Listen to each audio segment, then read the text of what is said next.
Gente, daqui a pouco, tá, vou começar, tá? Porque já vi que está na hora, tá? Então vamos lá, gente, vamos iniciar, né? Porque o assunto é bem interessante, então vamos lá. Só um minuto, gente. Vamos fazer uma prece, tá bom? Para a gente poder se reconectar com Deus, com a espiritualidade, rogando ao nosso Pai, um Pai de infinito amor e misericórdia, a Jesus, o nosso querido, e aos bondosos amigos espirituais que nos acompanham e guiam. A nossa gratidão pela paz que sentimos, pelo amor que recebemos, pela ajuda, positividade, e que nós possamos, Senhor, através do nosso comportamento conosco, com a família, com a sociedade, tentarmos dia após dia sermos pessoas melhores, apesar de todas as falhas, de todos os vícios que ainda possuímos. Te agradecemos pela experiência da atual encarnação e que possamos aproveitá-la ao máximo, mas que possamos também sempre lembrar que juntos nós podemos muito mais coisas. Podemos se unir através dos nossos objetivos, que é de melhoramento de nós mesmos para nossa contribuição positiva social. Que essa paz e esse amor que por hora sentimos possa ser levado através dos nossos pensamentos, das nossas emoções, a todos aqueles que são motivos das nossas preocupações. Gratidão, Senhor, que assim seja. Gente, boa noite a todos. O tema da nossa noite é o sonambulismo torturado. Para a gente poder compreender melhor esse contexto, eu vou fazer uma introdução inicial sobre a questão do sonambulismo, para quando chegar o momento exato em que o livro vai tratar do sonambulismo, mas de um sonambulismo torturado, a gente compreender melhor aquilo que está se passando, tá bom? Precisando, vocês, como sempre, sabem que podem e devem me interromper. No Livro dos Espíritos, que eu estou até com ele aqui, pertinho na mão, a partir da pergunta de número 400, então, para quem quiser anotar, Kardec vai trabalhar com a questão da emancipação da alma. E existem estados de emancipação da alma. Logo mais, quando a gente deitar para dormir, o próprio sono vai nos levar a um fenômeno dos sonhos, né? Que é o encontro com os espíritos que poderíamos ter logo mais à noite. Mas existem outros estados de emancipação da alma. Tem o sonambulismo, a vista à distância e também o êxtase, e os fenômenos que vão corresponder a esses estados, que é a letargia, a catalepsia e a transmissão do pensamento. A gente vai entender isso pouco a pouco, à medida em que a gente for fazendo as colocações e as leituras. Nós vamos encontrar esse assunto no Livro dos Espíritos, no Livro dos Médiuns, e ali não entrou, mas também nós vamos encontrar em A Gênese, no capítulo número 15, intitulado Os Milagres do Evangelho, que está aqui, tá? Nós vamos encontrar, por exemplo, os fenômenos que ocorreram com Lázaro, a filha da viúva de Naim, a filha de Jairo, e aí a gente vai ter ali uma explicação dessas passagens do Novo Testamento, à luz da doutrina dos espíritos, e vai estar correlacionado aos fenômenos de emancipação da alma. Então, vamos lá. Esse fenômeno, né, da emancipação da alma, ele tem estados de profundidade.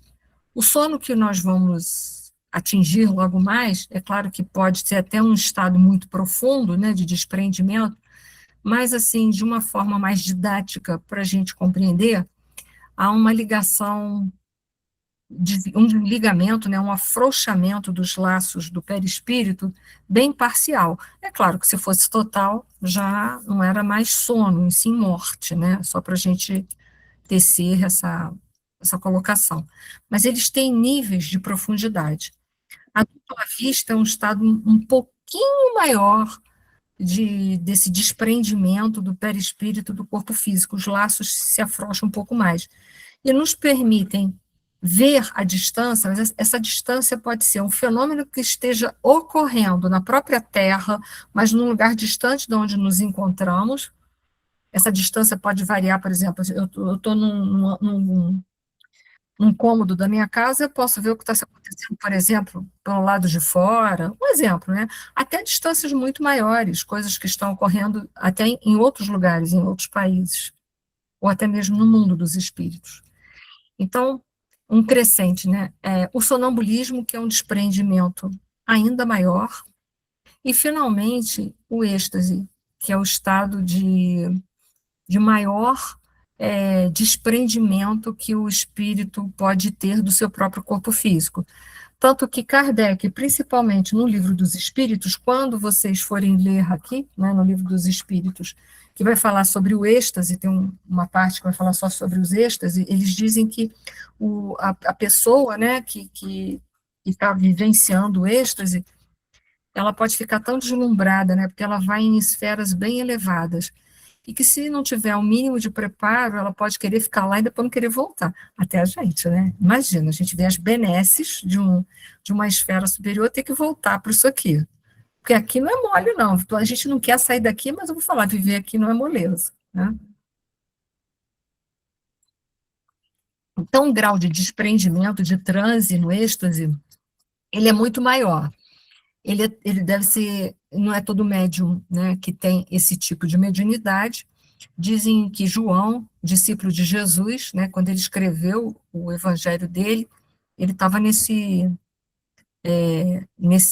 estado de êxtase, principalmente o Apocalipse, né? Eu não sei se é exatamente isso, mas, enfim, dizem que ele escrevia em êxtase, porque ele foi em esferas maiores, tanto é que o Apocalipse é um livro muito difícil da gente interpretar, ele é tão simbólico e difícil. Então, é um estado de independência maior, em que os laços que unem o perispírito ao corpo, eles se frouxam tanto, eles se esticam tanto, se afrouxam tanto, que se não houver um certo cuidado, o médium pode morrer. Esses laços podem ser desfeitos com muita facilidade. Então, há uma gradação de desprendimento. Pode falar, Eduardo. O Eni, eu li um livro falando sobre a Ivone Pereira, Sim. que ela fala sobre isso, entendeu? Ah, é?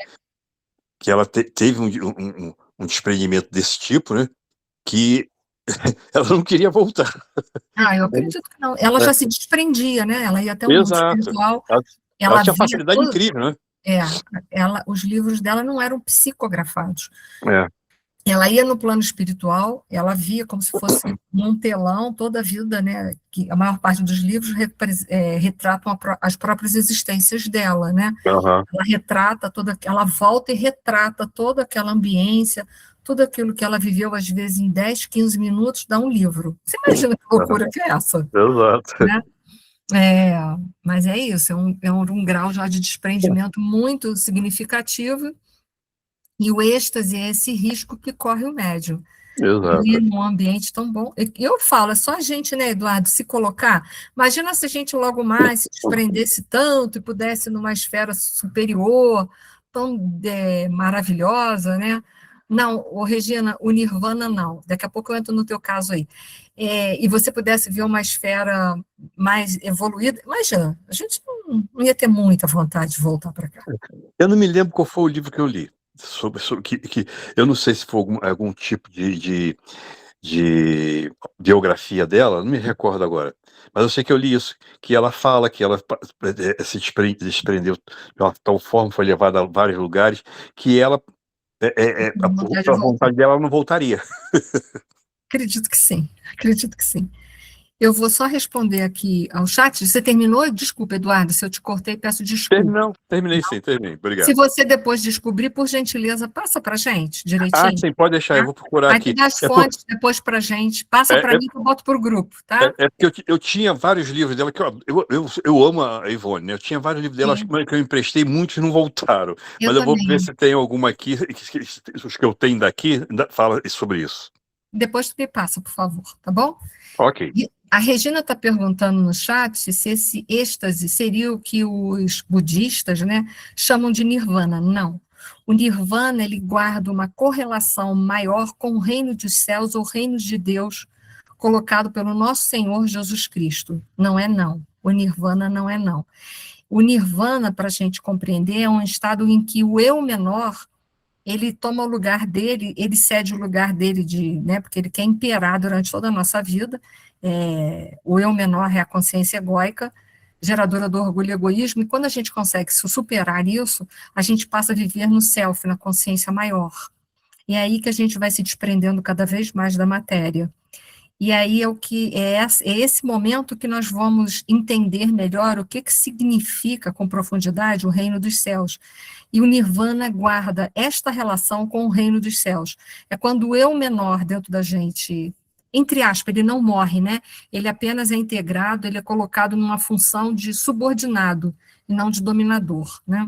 Ele se subordina ao eu maior, ele não se anula, ele apenas fica no lugar dele que lhe compete. E passamos a viver dentro de uma consciência mais aberta.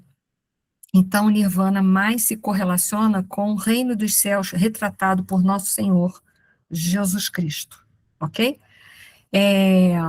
Na minha forma de estudar, que ninguém aqui é obrigado a estudar da mesma forma, acreditar da mesma maneira, mas as obras que melhor falam sobre o reino dos céus, assim, que para mim, elas abrem um horizonte muito maior e que para mim, eu acho que ela complementa perfeitamente a doutrina dos espíritos, apesar de o movimento espírita não ter aceitado, mas são as obras de Pietro Baldi. Então, assim, para quem quiser ler, eu posso dar as bibliografias, posso até passar os livros em PDF, porém uma literatura filosófica bem complexa, exige muita perseverança de estudo, de reflexão, não é uma obra tão fácil assim, no primeiro momento, de ser lida e de ser compreendida, tá? Mas quem retrata melhor, no meu modo de ver, o reino dos céus são as obras de Pietro Baldi, isso na minha forma de ver, tá bom? Mas estou aqui fazendo uma colocação, ninguém é obrigado a aceitar, nem estou induzindo ninguém a aceitar nada, mas são as obras dele que melhor vão retratar. Foi o que me fez estudar essa questão do reino dos céus, foi aí que eu vi também, não que ele retrate, não que ele fale sobre isso, não é nada disso, mas fazendo uma busca pela literatura, a gente vê que o nirvana, em que fala Buda, está muito relacionado ao reino dos céus que tanto Jesus falava. Então é isso aí. Então, vamos. Nada. Então, aqui são graus de desprendimento cada vez maior, né? Então, o desprendimento aqui no êxtase é quase completo. Se fosse completo, era morte, não era mais êxtase, né? Por isso, o perigo do médio desencarnar, né, é muito grande. Na emancipação da alma ainda, né, a gente vai ver que o eixo central gira tudo em torno do sonambulismo. Então, a partir do sonambulismo, nós vamos ter graus, né? Graus de profundidade. Então, o sonambulismo vai um grau tanto que ele passa a se tornar aquilo que Kardec coloca no Livro dos Espíritos. Volto a falar para vocês, pergunta de 400 até 455, aí se vocês quiserem notar, tá bom? De 400 a 455, vocês vão estudar esses fenômenos de emancipação da alma, que é o estado de desprendimento do espírito do seu corpo físico. Ele se desprende e vai com o seu corpo perispiritual, tá? No sonambulismo, há lucidez e ação independente do corpo. Ao êxtase, o estado de desprendimento espiritual é máximo, depois disso é morte, né? Abaixo vão aparecer, então, dois fenômenos que estão relacionados a esse grau de desprendimento. Uma é a letargia, em que a letargia, ele fica como se o espírito estivesse num sono, um estado de sono, dormindo, né? A letargia, ela se assemelha ao sono, e já na catalepsia, que é um fenômeno mais ligado ao êxtase, o corpo fica em estado de enrijecimento, fica uma certa rigidez que parece, ao primeiro momento, que ele pode estar até morto, a pessoa pode estar morta. Então, o que mais difere entre a letargia e a catalepsia é que, na catalepsia, há um desprendimento tão grande que o corpo chega a ficar um tanto quanto rígido, tá? Mas ainda assim, Lázaro, segundo Kardec, aqui no livro A Gênese, ele, quando foi dado como morto naquela época, o fenômeno que Kardec atribui que Lázaro passou era de letargia. Então, ali tem toda uma explicação, eu não vou entrar nessa aula aqui, eu estou só explicando as gradações do fenômeno, né? Então, nós vamos ter o sono, que é um desprendimento mais brando, a dupla vista, que pode ser aquela, sabe aquela mordomia que a gente passa depois do almoço? Que a gente dá aquele ligeiro cochilo, quando a gente acorda assim, a gente fala assim, meu Deus, perdi a hora. E aí a gente vai olhar no relógio, caramba, passou 5 minutos, para mim tinha passado uma eternidade. Todo mundo já deve ter vivido esse momento, né? Nesse momento a gente pode ter a dupla vista. Todo mundo, né? Já fizeram um ok. Eu quantas vezes, às vezes, recostei assim, depois do almoço, para dar uma descansada, de repente eu falei assim, gente, eu perdi a hora. E dei aquele pulo, quando eu olhei, eu falei assim, gente, passou 5 minutos? Pode, não é possível, né? Mas para mim tinha passado uma eternidade. Então, nesse momento, pode surgir a dupla vista, que é a visão à distância. Então, a gente não está dormindo, né? Está naquele negócio, a gente às vezes até escuta o que está no ambiente, né? A gente está mais ou menos ali, mas parece que passou uma eternidade.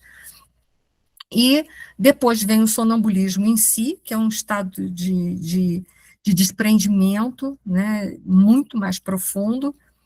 E aí, depois disso tudo, por último, a gente vai ter o êxtase, tá?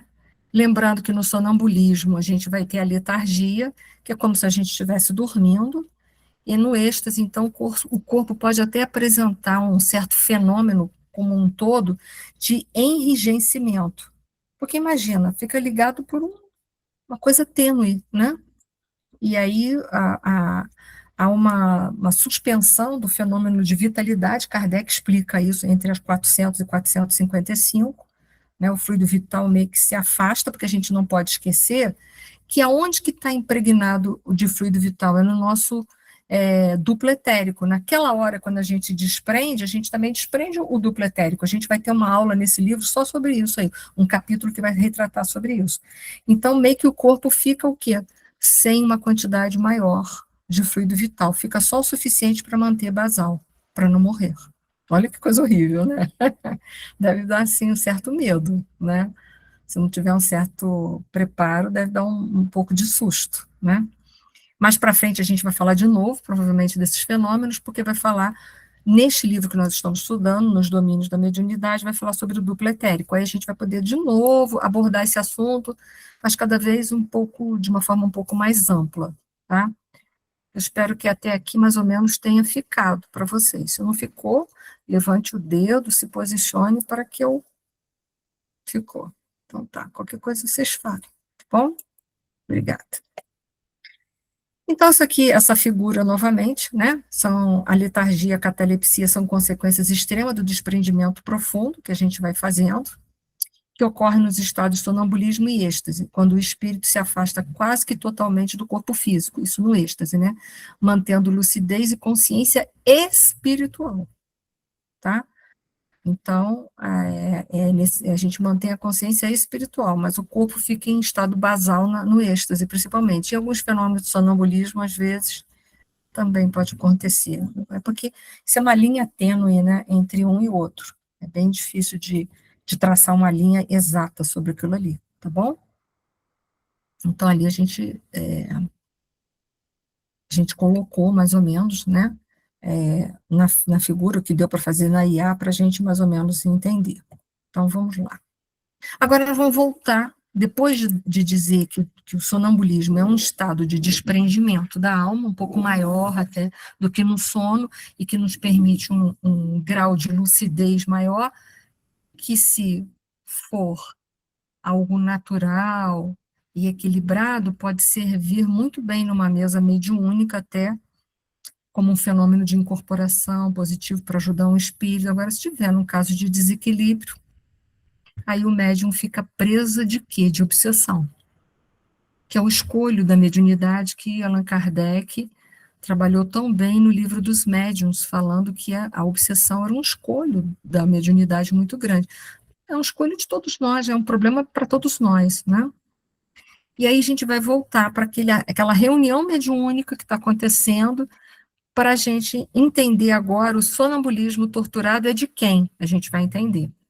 Dona Eugênia acabava de socorrer pobre, Dona Eugênia é um dos médiuns, socorrer pobre companheiro recém-desencarnado a retirar-se sob o fraterno controle dos vigilantes.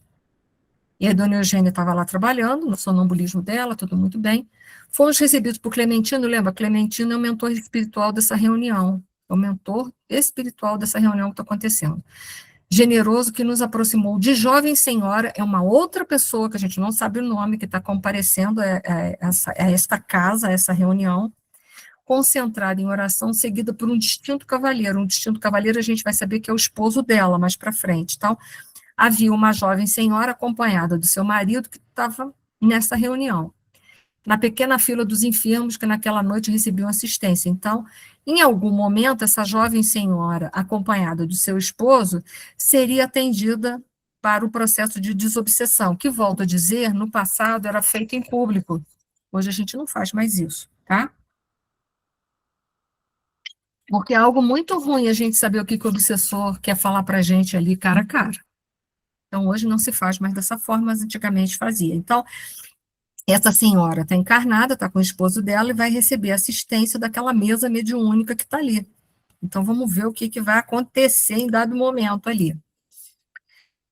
Favoreceremos a manifestação de infeliz companheiro que a vampiriza. Então, tem um espírito obsessor que está vampirizando já uma obsessão já bem demorada, que já está sugando o fluido vital dela, então é uma obsessão com uma característica bem profunda, não é mais uma influência, já está de fascinação para subjugação. Não somente com o objetivo de socorrê-lo, mas também com o propósito de estudarmos alguma coisa com respeito ao sonambulismo torturado. Então, o sonambulismo torturado é desta moça que a gente vai observar, dessa que está lá na assistência e que vai receber a ajuda dessa reunião mediúnica. Observei a dama, ainda muito moça, inclinada para o homem irrepressivelmente trajado que a amparava de perto. E aí, vamos lá, o obsessor vai se manifestar. São ambos, os que estão na fila, né? Marido e mulher num enlace de provações redentora. Vamos falar sobre casamento, mas mais no final, tá? Mas é um casamento provacional, e a gente vai entender o que está se passando ali. A esta altura, porém, os guardas espirituais permitiram o acesso do infortunado amigo, ou seja, o obsessor adentra aquela sala de reunião que está acontecendo os processos de desobsessão. E aí a gente vai ver em quem ele vai imantar para dar a comunicação.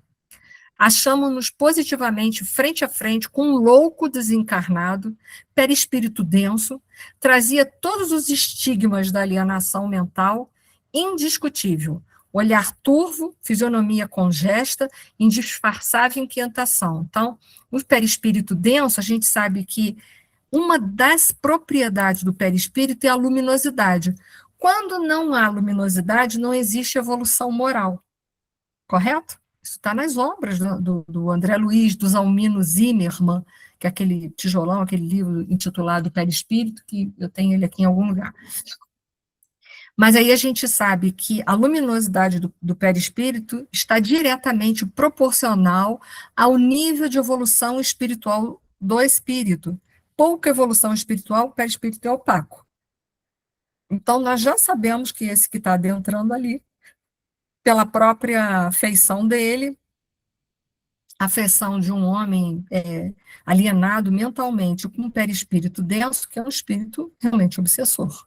Né? É uma das características pelas quais a gente pode, numa reunião mediúnica, detectar também a presença de um espírito pela luminosidade ou a falta de luminosidade do seu perispírito. Então, é uma casadinha numa reunião mediúnica. Aos videntes que estão de plantão, antes do espírito se comunicar, que ele pode ser um pseudo-sábio, pode ser dito, adentra a sala um espírito assim com pouca luminosidade. Se ele incorpora, a gente já sabe que se ele falar muito bonito, ele está só querendo enrolar. A gente já sabe que é falácia. Ok?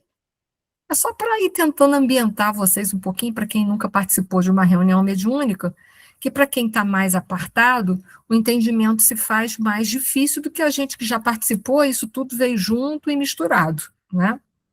Mas se de alguma maneira fica complicado para o entendimento, eu paro e tento retratar tudo de novo, tá bom? Então, adentra essa sala de reunião um espírito desencarnado, com essa característica do perispírito, com um pouquinho denso, então não tem luminosidade nenhuma. Aí eu consegui fazer uma imagem da IA bem horrível, né, horripilante, né? Então a gente já vai vendo, a presença dele inspiraria repugnância e terror aos menos afeitos à enfermagem. Além da cabeça ferida, mostrava extensa úlcera na garganta. Então, a gente vê nesse espírito que as marcas que esse perispírito traz. Então, o espírito está marcado, não pode ter grande evolução. Porque um espírito que já tem uma evolução marcada, maior, né, feita, sedimentada, ele não vai trazer marcas no seu perispírito. Ele vai apresentar o quê? Luminosidade, sem marcas. Né? Então, as marcas nos perispíritos se dão por conta de uma persistência mental prolongada ou intensa, que pode ter se dado no momento em que ele desencarna ou que foram feitas ao longo da sua vida, ao longo da sua existência como encarnado. Lembra que eu já dei uma aula aqui baseada no livro do Gabriel Delany, Evolução Anímica, que vai falar das marcas e memórias do perispírito, que tem que ter, para marcar um perispírito, tem que ter intensidade e duração. A duração, eu sempre dou o exemplo da água do mar na rocha. A água mole em pedra dura, tanto bate até que fura, tem muita duração, né? Aquilo se repete, repete. E intensidade, um grande trauma que a gente recebe, né, através de uma mensagem, por exemplo, de uma notícia de alguém, ou de uma situação vivenciada, o trauma, aquilo é de uma intensidade tão profunda que a gente não consegue digerir, a gente é tomado por aquilo naquele momento, aquilo pode fazer uma marca. Então, essa marca do perispírito, deste espírito que está adentrando na sala, a gente vai ver que foi feita no finalzinho da vida dele, quando a gente lê mais para frente no capítulo, porque é narrado de como foi que ele morreu. Então, a gente vai identificar um momento em que foi feita essa marca no perispírito. Não foi algo que teve uma duração tão extensa assim. Digamos que mais foi a intensidade da maneira pela qual esse espírito vem a desencarnar. Né, que foi uma coisa muito ruim que aconteceu com ele. Vamos se colocar no lugar dele se a gente gostaria.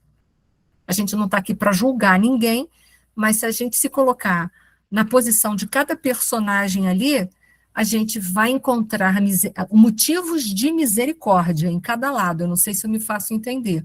Se eu me colocar no lado da filha, porque essa mulher de hoje foi filha deste obsessor no passado, eu encontro motivos de misericórdia pela ignorância e pela ganância dela. Se eu me colocar na posição dele como pai que ele foi, eu também vou encontrar motivos de misericórdia. Vou ou não vou? Por isso que a gente tem que entender que aqui na Terra a gente não erra 100% sozinho. A gente ainda é farinha do mesmo saco, por isso que não há como errarmos isoladamente. Não sei se estou me fazendo entender por todos. Né? Então, vamos ver, entre esse espírito, obrigada, Eduardo, entre esse espírito adentra a sala para ser resclarecido, mas olha só, a gente vai entender agora, muito obrigada, Luciana, também, a gente vai entender agora o sonambulismo, né, torturado. Aqui eu só fiz essa tabela, que é para facilitar as pessoas que têm um nível de aprendizado mais visual, que não tem nada de errado. A gente pode aprender mais pelas vias auditivas, visuais ou sinestésicas, que é tocar. Já viu aquelas pessoas que falam assim, deixa eu ver, aí tem que botar a mão? Fisioterapeuta tem muito disso. A gente fala assim, deixa eu ver. Os pacientes aqui meus que estão aqui em plantão, sabe? A gente vê com os dedos, né? Aí vocês falam, nossa, esse dedo, vou encontrar ele num umbral lá pendurado para fora da lama. Eu falo assim, é provável, porque a gente vê com os dedos, vê com a mão, a gente tem muito isso, né? Mas é uma forma de aprendizado. Então, eu tenho os tipos de marcas, né? As fixações mentais no momento da morte ou durante a vida, né? No caso dele foi mais durante a morte, foi nos nos últimos momentos finais da vida dele, né? Então pode ter aparências das mais diversas, feridas, ensanguentadas ou não ensanguentadas, mutilações, né? As densidades mais opacas do perispírito vão denotar maior nível de marca e menor nível de evolução. Significa que ainda está cheio de mágoas, que não perdoou, né? Porque a gente pode até trazer alguma marca, mas já com a predisposição de perdoar, de se modificar. Está só com dificuldade de chegar no processo final. E a luminosidade do perispírito, que não é uma marca, mas sim uma qualidade daquele que já está evoluído, né? Vai demonstrar um nível de evolução desse espírito. Tá bom? Foi? Eu vou passar, hein? Quem se cala, consente. Obrigada, Luciano. E aí a gente vai ver que aquela senhora que estava na fila, junto com seu marido, a simpática senhora começou a gritar. Olha aí, para quem já presenciou uma crise convulsiva, tônico-clônica, de se debater, né? Transfigurada, não se afastar espiritualmente do corpo. Não tinha grande afastamento, né? Mas o espírito, né, aproveita o mínimo e se acopla a ela. Ela era ela própria contorcer-se em pranto convulsivo, envolta, porém, no amplexo fluídico da entidade que lhe empolgava o campo fisiológico integralmente. Então, a gente vê que já há presença de uma obsessão muito severa da subjugação, porque toma o corpo dela sem permissão dela. Então, isso é uma subjugação corporal. Lembra que Kardec separa a obsessão, a subjugação em duas fases, ou em dois momentos, não vou dizer fase, mas em duas possibilidades, em duas vertentes. Uma é a subjugação corporal, em que o espírito toma conta do seu corpo, gesticula, fala, se movimenta por você, e a outra é a moral, ele fala por você, mesmo você não querendo dizer aquilo. Tanto que Kardec fala de um caso clássico desse, de um homem que se ajoelhava na frente de uma mulher, pedia ela em casamento e não sentia nada por ela. Isso está relatado no livro dos médiuns, quando vai falar sobre os escolhos da mediunidade, que são as obsessões, em que ele vai retratar ali a obsessão nos seus diversos graus, simples, a obsessão simples, a fascinação e a subjugação, que tem duas vertentes, a moral e a física.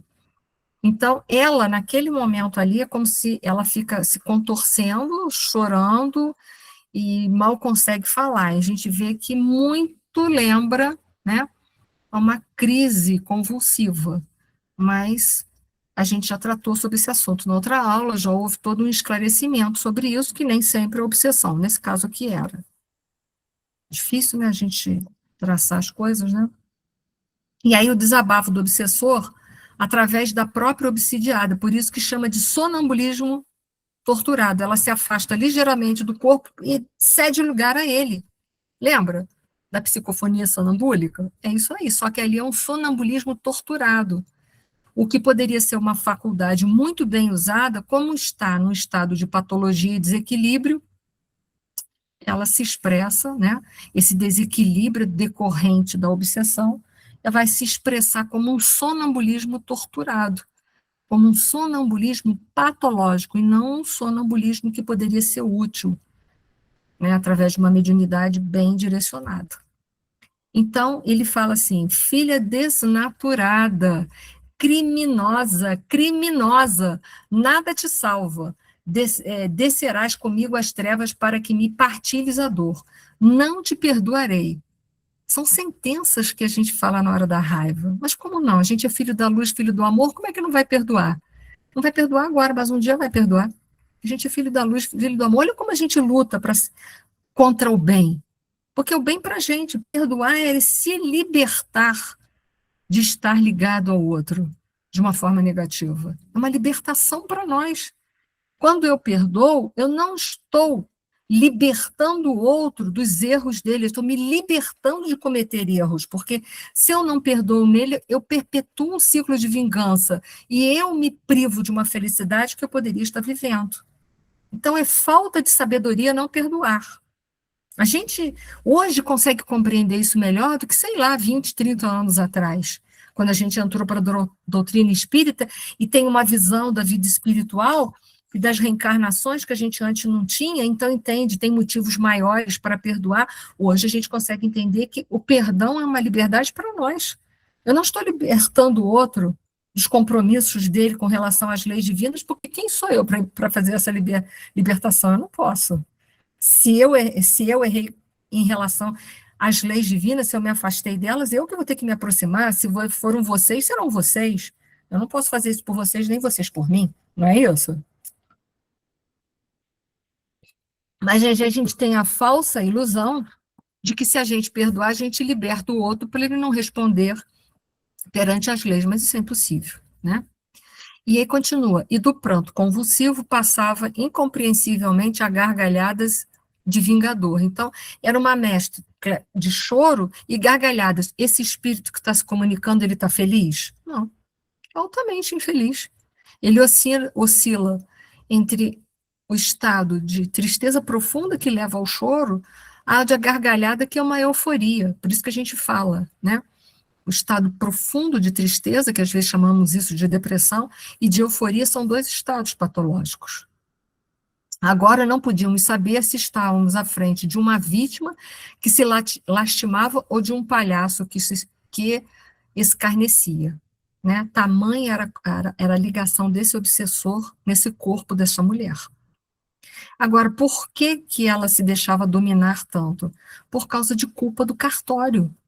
Ela tinha a mente maculada pela culpa, ela tinha se afastado, digamos assim, que a gente não pode infringir as leis divinas, já cansei de falar isso para vocês, mas, entre aspas, ela tinha feito uma infração às leis, né? Então, ela estava vulnerável pela culpa, na qual ela tinha que se perdoar e dar seguimento. Outra coisa, se perdoar também não é se isentar da correção, é uma outra coisa que a gente às vezes também se confunde. Se perdoar é se permitir uma nova chance para fazer as coisas diferentes. Porque se a gente não se der essa chance, quando é que a gente vai se libertar da culpa? Nunca, nunca. Então a gente tem que se permitir se dar uma chance para fazer a mesma situação de uma forma diferente. Então, ela tinha que se permitir isso. Entendeu que foi feito, e ela recebeu a oportunidade de fazer diferente? A gente vai ver no livro que recebeu. Nessa mesma vida. Ela recebeu a oportunidade de poder se quitar com o obsessor, mas ela não entendeu o chamado, não. E quantas vezes a gente também não entende o chamado das leis divinas? Então, o sonambulismo natural é um transe, né, que pode começar com sono, né, parecer com um sono, mas ele pode ser pode servir, né, tanto para a gente se desprender à noite, para lugares espirituais estudar, aprender ou ajudar, como pode ser usado o sonambulismo mediúnico para o transe, para ajudar espíritos nesse processo de esclarecimentos, mas o sonambulismo torturado não. Ele é totalmente dominado por um dos escolhos da mediunidade que chama-se obsessão. Né? Ele é provocado por espíritos perturbadores, ou espíritos obsessores. Então, eles só servem para promover o quê? Sofrimento e angústia para aquele que está passando pelo sonambulismo torturado. Então, ela precisava primeiro o quê? Se equilibrar, para nesta vida, sim ou não, usar mais tarde a mediunidade. Questionável isso. Quem pode garantir isso? Nenhum de nós aqui. Né? Mas a primeira coisa que ela tinha que fazer era se libertar dessa questão de obsessão, se equilibrar por completo e futuramente ver o que se poderia fazer. Né? Então, vamos lá. É um caso doloroso, como o de milhares de criaturas, o Aulus vai explicando. Vê-se bem, aduziu Hilário, sobre forte impressão, que é a nossa própria irmã quem fala e gesticula. Sim, através do corpo dela. Sim, aprovou o assistente. Entretanto, encontra-se, olha só, imantada ao companheiro espiritual, cérebro a cérebro. Lembra? Então, é um sonambulismo torturado, é uma psicofonia sonambúlica, digamos assim, torturada, né? Então, ele fala por ela, mas ela não tem nenhum controle sobre isso, diferente dos médiuns que se apresentaram aí em outros capítulos que nós estudamos, que eles tinham completo domínio sobre o corpo deles. Ela não tem domínio nenhum. Poderá, todavia, recordar-se com precisão do que lhe sucede agora? Inquiriu por minha vez.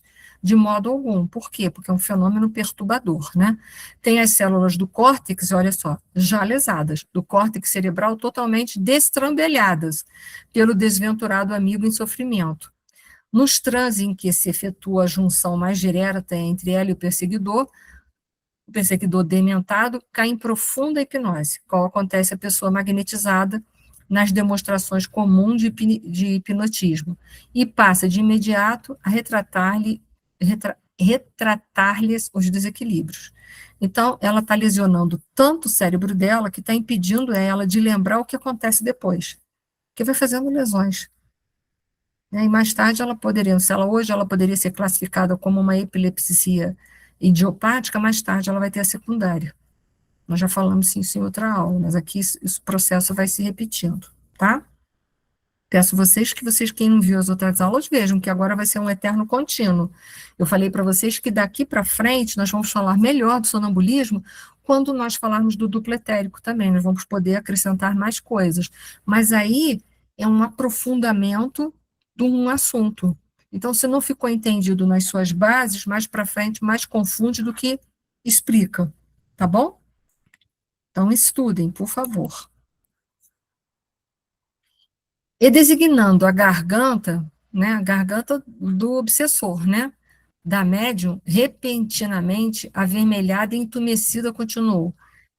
Nesta tem a glote dominada, perturbação momentânea. Por que é momentânea? Que está passando todas aquelas informações do perispírito dele para ela. Não consegue exprimir-se senão em voz rouquenha, quebrando a palavra. Isso porque o nosso irmão torturado, o obsessor, né, ao qual se liga pelos laços mais íntimos, lhe transmite as próprias sensações, compelindo-a a copiar-lhe o modo de ser. Como ele trazia a área da glote lesionada, e a gente vai entender por quê, ele transmite a ela toda aquela sensação. Então, ela sente, e mostra através da voz rouca. Lembra que eu falei que é um tipo de mediunidade muito autêntica, porque passa com muita autenticidade o que o obsessor ou o que o espírito quer comunicar, e até a voz pode mudar. Lembra que eu falei isso para vocês? Então, ela vai trazer essas mudanças também, que o obsessor apresenta no perispírito dele, a glote lesionada, que a gente vai descobrir pelo quê, foi veneno. E aí, o que acontece? Ela tem toda aquela sensação durante o transe, mas quando acaba o transe, ela não lembra da sensação. Mas, com certeza, essa área dela está toda prejudicada. Ok? Então, vamos lá. Se tiverem alguma pergunta, faça. Explicações de Aulo. Então, Aulos continua explicando que houve um processo de agravamento da obsessão. O que acontece? Ela casa com um rapaz que está lá naquela reunião com ela. Ela casa, e aí ela tinha como compromisso espiritual estabelecido antes de reencarnar, receber esse obsessor como filho. E aí o que ela faz? Quando ela fica grávida, ela quer aquele filho? Não. Aí ela agrava o processo obsessivo e a culpa que ela traz, ela aborta. Ela aborta e o processo de obsessão piora, porque a culpa se faz maior, ele toma mais conta dela ainda do que já tomava antes, a influência dele passa a ser muito mais ostensiva em relação à vida dela, e ela passa a sofrer crises histéricas e começa a sofrer aversão ao marido, que a gente vai ver também que não está aí de gaiato no navio. Aos maridos de plantão, que às vezes querem tudo culpar a família, os filhos ou as esposas, e vice-versa também. Ninguém está junto por um acaso. A gente tem compromissos, a gente foi cúmplices em outras vidas. Então, ela aborta, começa a sofrer uma série de processos, o processo, ela é até internada em casa psiquiátrica, sofre eletrochoque, porque era assim que se cuidava naquela época, dava-se insulina, eletrochoque, era dessa forma que tratava-se, né? E fica cada vez mais perturbada com distonias mentais das mais variadas. E aí que provavelmente o livro ali não descreve, mas é claro, é óbvio, que ela vai procurar a casa espírita como último recurso, porque ela vai procurar mais o quê? Não tem mais nada para ela procurar, né? Então eles vão procurar a casa espírita para tentar solucionar. E aí o Hilário faz muitas perguntas, né? E se ela conseguisse novamente a maternidade? Inquiriu o Hilário, né? Sim, concordou Aulus convicto. Semelhante reconquista ser-lhe-á uma bênção, contudo, pela trama de sentimentos contraditórios em que se amaranhou, porque já estava com problema no passado, ainda faz o aborto, né? Na fuga das obrigações que lhe cabem, não pode receber de pronto, ou nesse exato momento, esse privilégio. Por quê? Porque ela já tinha recebido o privilégio da maternidade, o que ela fez? Ela faz o aborto. Aí ela se complica mais ainda. Ela já estava enfraquecida por um processo de obsessão. Ficou ainda mais enfraquecida e vai afetar a parte do sistema reprodutor. A culpa vai chegar até lá. E agora, o que para ela era fácil engravidar e ter logo esse filho, provavelmente agora ela vai ter problema o quê? De engravidar. A gente já ouviu falar isso, né? Se vocês não ouviram, me pergunte. Então, vamos lá. Pela trama de sentimentos contraditórios em que se amaranhou na fuga das obrigações que lhe cabem. Não pôde receber de pronto esse privilégio. Lembrei-me de mulheres que se fazem mãe nos hospícios, mas analisando-me os pensamentos, o orientador explicou, né? Ele logo pensou, né? A posição da alienada mental não lhe retira os favores da natureza, mas a crueldade meditada com que se afastou dos compromissos assumidos imprimiu certos desequilíbrios no centro genésico. Aí estou falando a culpa, né? E agora ele está com desequilíbrio no centro genésico. Mais difícil para engravidar? Então, uma coisa que já estava ruim para essa mulher, ela só piorou. Mas, assim, volto a dizer, se coloquem no lado dessa mulher, vai haver motivos de misericórdia. Se coloquem no lugar do obsessor, vocês vão encontrar motivos de misericórdia. Então, por isso que a gente aqui não está julgando, a gente está analisando uma situação que pode ser uma situação semelhante de vida nossa, né? Deixa eu ver onde que eu estou. Nossas defecções mais íntimas, embora desconhecidas dos outros, prejudicam-nos o veículo sutil, que é o perispírito, e não podemos trair o tempo nas reparações necessárias, ainda mesmo quando o remorso nos ajude a restaurar as boas intenções. A perfeita entrosagem dos elementos psicofísicos filia-se à mente. A vida corpórea é a síntese das irradiações da alma. Então, nós somos a síntese de quem somos como espíritos imortais, né? Isso serve para ela e para nós. Não há órgãos em harmonia sem pensamentos equilibrados, como não há ordem sem inteligência.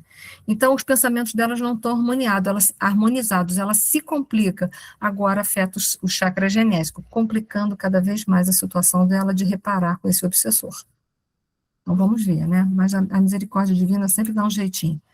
Deus tem solução para tudo isso. E sobre o esposo, todo mundo queria saber, né? Porque onde entra o esposo nessa confusão? Aí eles vão voltar a uma vida passada, a vida anterior, né? Em que o esposo, no pretérito, foi um companheiro ambicioso, lembra? Ele foi um companheiro ambicioso, ele conheceu ela era uma filha adotiva desse homem que, nessa atualidade, é o obsessor dela, ela era adotiva, e ela era a única herdeira de um homem muito rico. Quando esse rapaz se aproxima dessa moça em vidas passadas, ele quer casar com ela, mas ele quer garantir o quê? A herança. E aí, no meio do caminho, esse pai, no passado, que é o obsessor atual, vê que ele não é um bom rapaz, que ele está mal intencionado. E aí ele ameaça deserdar a filha. Quando ele sabe disso, o que ele faz? Ele pressiona ela. Ela começa a dar sedativos para ele, ficar cada vez mais prostrado. Até que, em dado momento, ela dá um veneno e ele morre. Ele morre assim, mas não deixa o quê? A gente acha assim, era a concepção do passado e ainda é um pouco para muitas pessoas, né? Matou-se o corpo, matou-se o problema, mas não é por aí. Ele desencarnado, ele começa o quê? A obsidiar ela e a prejudicar muito a vida deles todos. E quando ela desencarna nessa vida passada, esse pai, que era pai dela na vida passada, já começa a obsidiá-la. E a obsessão vai desde o mundo espiritual até ser da outra vida no mundo espiritual e é transferida pela atual, na qual ela conseguiria se ressarcir melhor com ele, recebendo ele como filho, mas ela também falha. E aí vocês viram, a obsessão só agravou, né? Cada vez, nossa, ela ficou mais complicada. E sabe-se Deus quantas obsessões nós passamos e que a gente já complicou também, junto com ela. Então, o esposo está ligado ali. Então, o esposo atual, ele está de gaiato no navio? Não, não, não mesmo. Sempre lembre-se disso, a gente nunca está de gaiato no navio ali. O tutor desencarnado imantou-se a ela com desvairada fome de vingança, isso quando ela ainda era filha dele, que mata ele, submetendo a horríveis tormentos íntimos. Em verdade, o parricídio permaneceu ignorado na terra. Ninguém soube que ela fez isso com o pai dela, mas foi registrado nos tribunais divinos e longo trabalho expiatório vem sendo levado a efeito. Onde estão os tribunais divinos? É muito fácil. Se ninguém sabe, está na nossa consciência. Na consciência, a gente carrega o tribunal inteiro. Então, assim, eu posso me mudar de cidade, posso me mudar de país, mas eu carrego o tribunal junto. Né? Então, melhor é resolver. Né? Como é que Jesus falava? Reconciliai com os vossos inimigos enquanto está a caminho. É melhor, porque você vai levar isso para todo lugar. Né? Então, na Terra, ninguém soube que ela matou o pai. Mas, nos tribunais divinos, sabia-se, ficou a marca lá. E longo trabalho expiatório vem sendo levado a efeito, porquanto ainda aqui estamos observando esse trio de consciências entrelaçado nos fios dilacerantes da provação redentora. Então, eles continuam nos dramas da reparação ainda. Já poderia não ter sido feito em outra vida, mas se fosse, já poderia estar sendo atenuado e agora está só sendo agravado. Então, é a gente pedindo lá para botar o nome na desobsessão, mas só complicando, né? E aí sobre o casamento, porque também é inquirido, porque os dois casam, é um casamento provacional expiatório. Então, vamos lá. Sem dúvida, confirmou Aulus com grave entorno, o poder divino não nos aproxima uns dos outros sem fins justos, ou seja, ninguém se encontra nessa vida por um acaso total, até porque a gente sabe que o acaso não existe. Tem alguma ou é por afinidade vibratória ou compromissos de outras vidas, mas sempre tem uma razão de ser. No matrimônio, no lar ou no círculo de serviços, somos procurados por nossas afinidades, de modo a satisfazer aos imperativos da lei de amor, seja na ampliação do bem, ou para melhorarmos o que já temos de bom, ou no resgate de nossas dívidas, ou para nos quitarmos, né? Resultante do nosso resultante do nosso deliberado contato com o mal. Nossa irmã sofre os efeitos do parricídio a que se entregou pelo anseio de desfrutar prazeres que lhes desajustaram o plano consciencial. E o amigo que lhe inspirou a ação deplorável, né, porque ele incentivou ela, né, é agora chamado a ajudá-la na restauração imprescindível.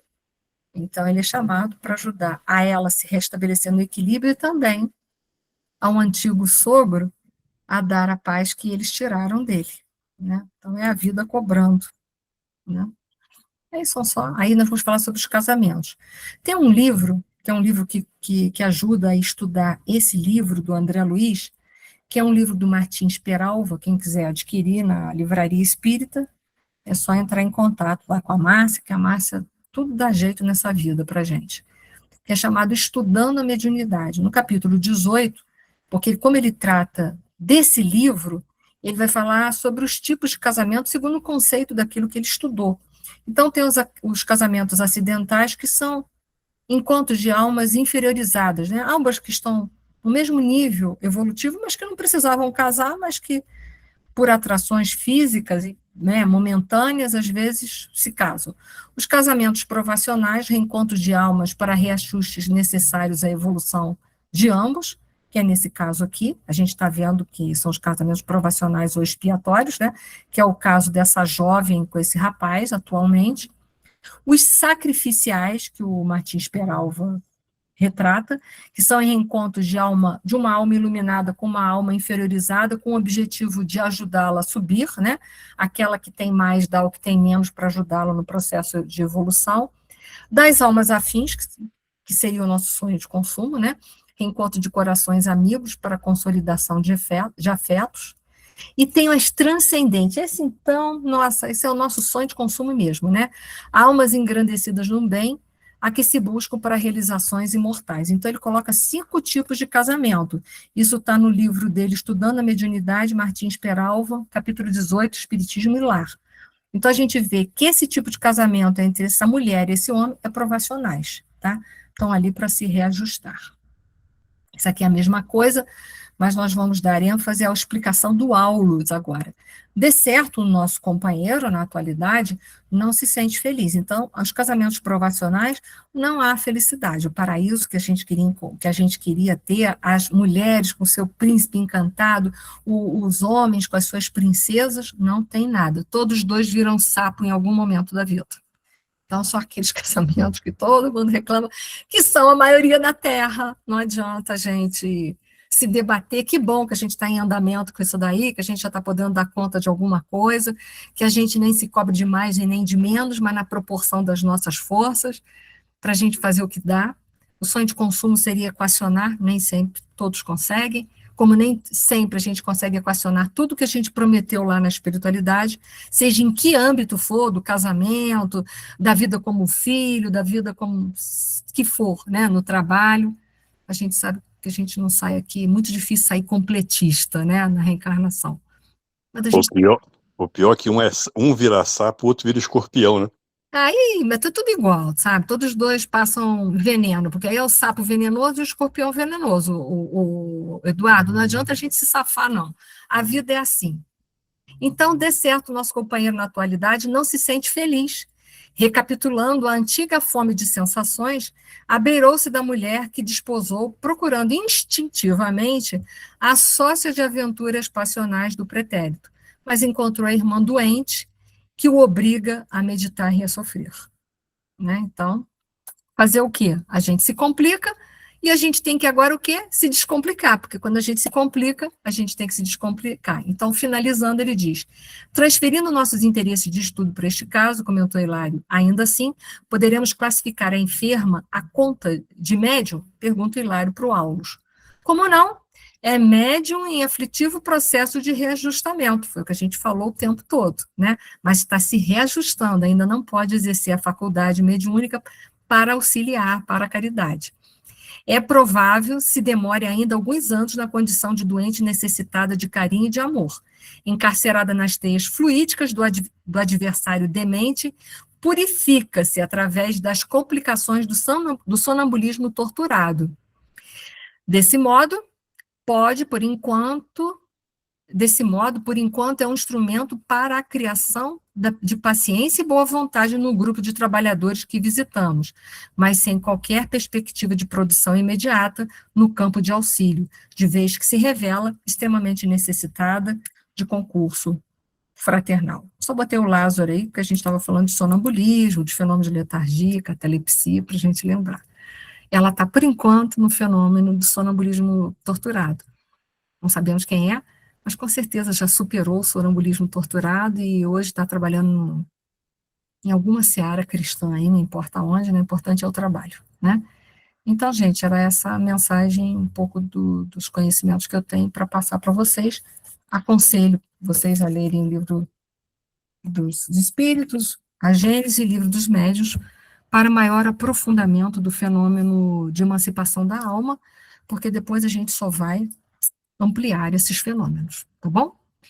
Desejo desde já uma semana de paz e amor com o nosso Senhor Jesus Cristo, que a gente tenha muita força, fé e coragem para se vencer.